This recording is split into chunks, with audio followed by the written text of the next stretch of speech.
আমাদের দাবির জায়গা একটাই, এক দফা এক দাবি, আমাদের শেখ হাসিনার পদত্যাগ করতে হবে। আমরা এই স্বৈরাচার সরকারের অধীনে আর থাকবো না।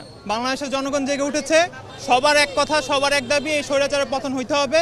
আজকে আমাদের বিভিন্ন ইউনিভার্সিটি, আজকে আমাদের কর্মসূচি ছিল রামপুরার এখানে। আমরা আজকে আমাদের সমাবেশ এখানে ঘোষণা করেছি, এখানে আমরা সবাই শান্তিপূর্ণ অবস্থান করব এবং আমাদের অসহযোগ আন্দোলন যেটা আছে সেটা আমরা পালন করার চেষ্টা করব। আমাদের কর্মসূচি হচ্ছে আজকে আমরা সবাই মিলে রামপুরা জড়ো হব, আর রামপুরা জড়ো হয়ে আছে আমরা আমাদের যে প্রোটেস্টে ডাকাবো। আলোচনা তো আরও আগে জানানো হয়েছিল যেন আমরা সবাই বসি, বাট আমার ভাইয়ের রক্ত গেছে, আমরা কেন বসবো? যে এইখানে আমাদের ভাইয়ের রক্ত গেছে, এখানে তো আমরা যাবো না। আমাদের যদি এত মানা হইতো তাহলে আমাদের ভাইয়ের রক্ত কেন নিল? এখানে সবগুলো ছেলে দেখেন, 10টা ছেলে দেখেন, এই যে এনাকে দেখে রাজনৈতিক দলের মনে হয়, এনাকে দেখে রাজনৈতিক দলের মনে হয়। আমরা কারোই রাজনৈতিক দলের না, আমরা সবার আইডি কার্ড নিয়ে আসছি। আমরা আইডিয়াল স্কুল বনশ্রী থেকে আসছি। তো একটা দাবি আমরা সবসময় বলে আসছি, আমাদের আরও যে কটা দাবি ছিল আমরা তো আমাদের একটা মানলো না, প্রয়োজন আমাদের আরও ভাই বোনদের রক্ত ঝরালো। এখন আমাদের একটাই দাবি। ফার্স্ট অফ অল আমি যেটা বলতে চাই time and time wait for নাম। সময় ও স্রোত কখনো কার জন্য অপেক্ষা করে না।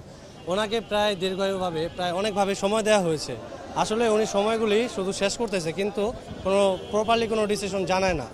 আর এই ডিসিশনগুলি জানাতে উনি যেহেতু লেট করতেছে, এই সুযোগে স্টুডেন্টগুলি নামতেছে আর দীর্ঘস্থায়ীভাবে আহত হচ্ছে, নিহত হচ্ছে।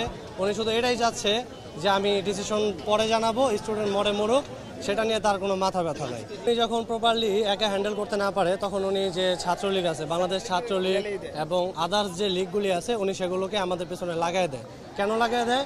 যেন আমাদেরকে ওনারা প্রপারলি একটা দমন করতে পারে আর উনি ওনার নিজের গতি ঠিক মতো রাখতে পারে। এটা নিয়ে আসলে যদি আমি বলতে চাচ্ছি, দেখেন ওনারা বিভিন্নভাবে ওনারা পলিটিক্স করেই হচ্ছে প্রপারলি, মানে ওনাদের দমন পীড়ন যেভাবে করতে হয় ওনারা যেভাবে করে প্রপারলি। আমাদের শিক্ষার কোনো মর্যাদাই নেই বর্তমান বাংলাদেশে। পরিস্থিতি আমরা অবশ্যই শান্তিপূর্ণভাবে আমরা আমাদের দাবি দাওয়া তুলে ধরতেছি, কারণ আমরা সাধারণ ছাত্ররা কোনো দিন তাদের মতো আমরা উচ্ছৃঙ্খল না, আমরা শান্তিপূর্ণভাবে সমাবেশ করি। কিন্তু তারা কি করে? তারা উল্টো অ্যাটাক করে। তারা যদি অ্যাটাক করে, আমাদের তো একটা কিছুটা হলেও প্রতিহত করতে হবে, এটা আমাদের আত্মরক্ষার জন্য। আমরা কোনো সময় আপনার সহিংসতা চাই না।